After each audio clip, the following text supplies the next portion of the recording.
In the year 1348, when the Black Death was swallowing half of Europe whole, a young nun in a forgotten convent made a discovery that should have saved 1,000,000 lives because hidden inside a prayer book from the 1300s, written in an ink that did not even exist until the moment she held the page to a candle flame, was a complete cure for the plague, and the reason you have never heard her name is the most chilling part of the entire story. Before I take you into that candlelit room where everything changed, I want you to do one thing for me. This is The Secret Nun, and if you love hidden history, secret missions, and the brave women the world forgot, hit that subscribe button right now, because this channel exists to tell the stories that were buried on purpose, and you are not going to want to miss what comes next. Now let me set the scene, because to understand what she found, you have to understand the nightmare she was living in. The plague did not arrive slowly. It swept through the ports of Italy and France like a shadow you could not outrun, and by the time it reached the hills where this little convent sat, the sisters had already heard the stories. Whole villages gone silent, doors painted with red crosses, carts rattling through the night carrying bodies that nobody had time to bury. The young nun, whose name history tried very hard to erase, was the convent's healer. She was the one who mixed the herbs and set the broken bones and sat up with the feverish through the longest hours of the night, which meant that when the sickness finally knocked on their own gate, she was the first one to answer it.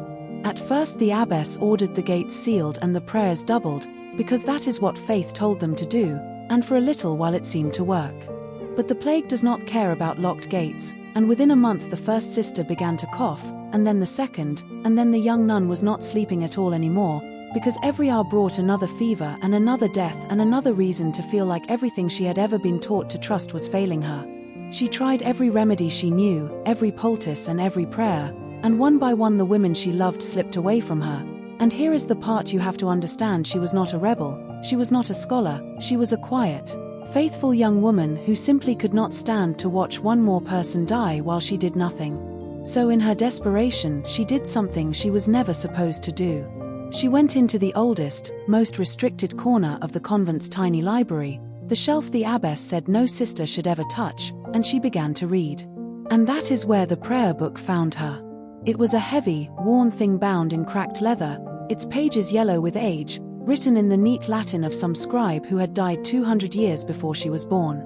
At first it was exactly what it looked like: psalms and devotions, line after line of prayer, nothing more.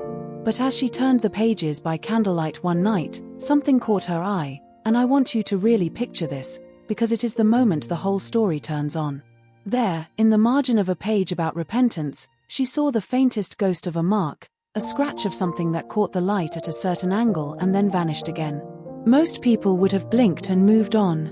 But this was a woman who had spent years studying the tiny details of illness and healing, the subtle signs that told her whether a fever would break or a wound would fester, and her eyes were trained to see what was almost not there. So she tilted the page toward the flame, slowly, the way you would warm your hands on a winter night, and then it happened slowly, impossibly. Brown letters began to rise out of the parchment like breath on a cold window, and she realized that someone, centuries ago, had written a secret message in a kind of ink that only appeared when it was heated. Her hands were shaking, and honestly, mine would have been too, because what she read next should not have been in a prayer book at all. It was not a prayer. It was a recipe, a precise, careful, almost scientific recipe for a cure, written in a steady hand, with measurements and ingredients and instructions so specific they could only have come from someone who had actually used it, and saved people with it, and then hidden it where the wrong eyes would never think to look. The message told her to gather certain plants from the hills around the convent, to prepare them in a particular way, to boil them into a strong medicine, and to treat the sick with it in a very particular order, and it warned, in that same careful hand, that the church would call this work heresy if it was ever found. And that was the moment the young nun had to make the choice that defines her whole life. She could put the book back on the shelf, pretend she had never seen it, and go back to watching her sisters die one prayer at a time. Or she could become the very thing she had been taught to fear: a woman who trusted her own eyes over the authority of men, a woman who acted in secret, a woman who broke the rules because the rules were not saving anyone. You already know which one she chose, because you know the kind of story this is.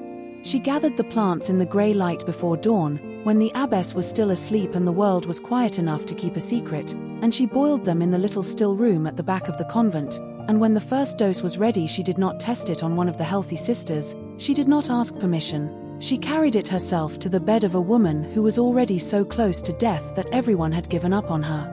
And here is where the story gets almost impossible to believe, and I want you to sit with it for a second, because what happened next is documented in the kind of old records historians fight over to this day. The sister did not die. She slept, truly slept, for the first time in a week, and when she woke the fever had broken, and she was hungry, and the color had come back into her face, and the young nun fell to her knees and wept, because for the first time in months, hope had won. But she could not stop there, and she could not tell anyone why it worked, and that is where the danger really began. Because word spreads fast in a convent, faster than plague, and soon the other sisters were asking why Sister Elara, and yes, I have held back her name until this moment on purpose, because names matter and hers deserves to be said. Soon they were asking why Sister Elara was spending her nights in the still room, and why the dying was suddenly getting better under her hands, and before long the whispers reached the ears of the one person who had the power to destroy everything. The abbess was a good woman, but she was also a woman terrified of the church, and when she heard that one of her own sisters was practicing some kind of hidden medicine, something that looked to her frightened eyes a great deal like witchcraft, she did what terrified people always do. She demanded an explanation. And Sister Elara, standing there with the smell of herbs still on her hands and the life of half the convent resting on her shoulders, had to decide whether to lie to protect the secret, or tell the truth and risk losing it all. She chose a third path, and it is the reason I am telling you her story today. She did not confess, and she did not deny. Instead she did something braver than either of those things. She asked the abbess one single question. She asked if faith meant trusting God to act, or if it meant letting God work through the hands he had given her. And the abbess, who had watched a dozen of her daughters die and had nothing left to answer with, fell silent. Now I want to pause the story here for just a moment, because this is the part where most versions of this tale end, and if you have stayed with me this far, I need you to do me one small favor. Drop a comment below and tell me one thing. Would you have trusted Sister Elara, or would you have reported her? And be honest, because there is no wrong answer, and I genuinely want to know what you would have done in that room. Okay, back to the story, because it is about to get much bigger than one convent on a hill. As the weeks passed and the medicine spread quietly from bed to bed, something remarkable started to happen. The death rate inside those walls dropped so sharply that even the villagers outside the gate began to notice, and soon people were coming to the convent not for prayers but for cures, mothers carrying feverish children, husbands carrying wives who could no longer walk, and Sister Elara, who had once been just a quiet healer, became something she never asked to be a secret.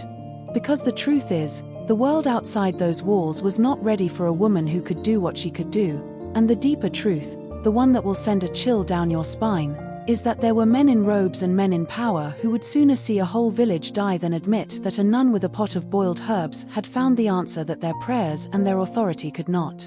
The conflict finally came, as it always does, when a visiting church official heard the rumors of the healing nun and arrived at the gate demanding to see the source of this so-called miracle. What happened in the days that followed is the climax of this entire story, and I am going to tell you exactly how it went down, because it is not what you think. Sister Elara did not run, and she did not hide the prayer book, and she did not beg. She walked the official into the library herself, she placed the book on the table, and she held the page to the flame until the brown letters rose again, and then she looked him in the eye and said that the cure was written in God's own house, in God's own book, and that the only sin she had committed was refusing to let his children die while the answer sat on a shelf gathering dust.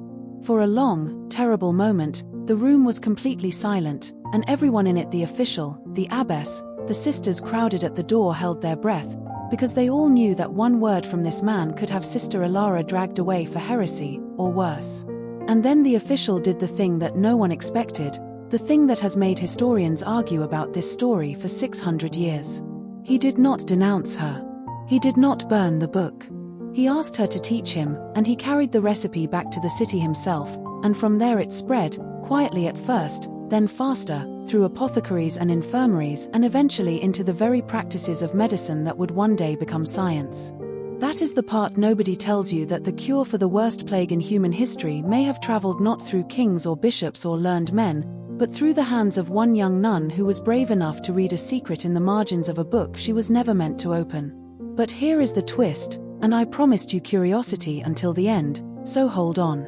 When historians finally found the prayer book years later and studied those hidden lines, they realized something that changes everything. The handwriting did not match any of the scribes who had ever worked in that convent, and the recipe was older than anyone had guessed, and buried in the final line of that invisible message was a name, a woman's name, and it was not Sister Elara's.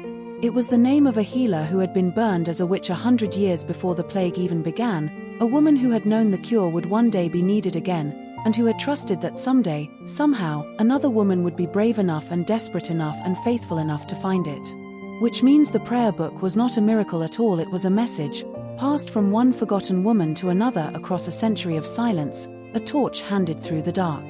And the reason you have never heard Sister Elara's name in your history books is the same reason that other healer was burned, and the same reason so many women's stories get erased, because the people who write history have always been very careful about which heroes they choose to remember.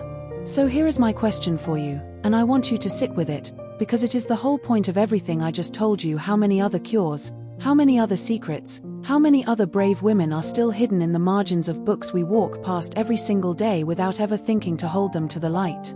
If this story gave you chills the way it gave me chills, then share this video with someone who needs to hear it, because these stories only survive when we pass them on, and that is exactly what Sister Elara was doing the night she pressed that page to the flame. And before you go, if you are still here and you want more of these buried stories, do two things for me right now. Hit that subscribe button if you have not already, and drop a comment telling me the name of one forgotten woman from history whose story you want me to uncover next, because I read every single one, and the next secret I pull out of the margins might be the one you asked for. This is the secret nun, and the truth is never really lost, it is just waiting for someone brave enough to hold it to the light. God bless you, and I will see you in the next one.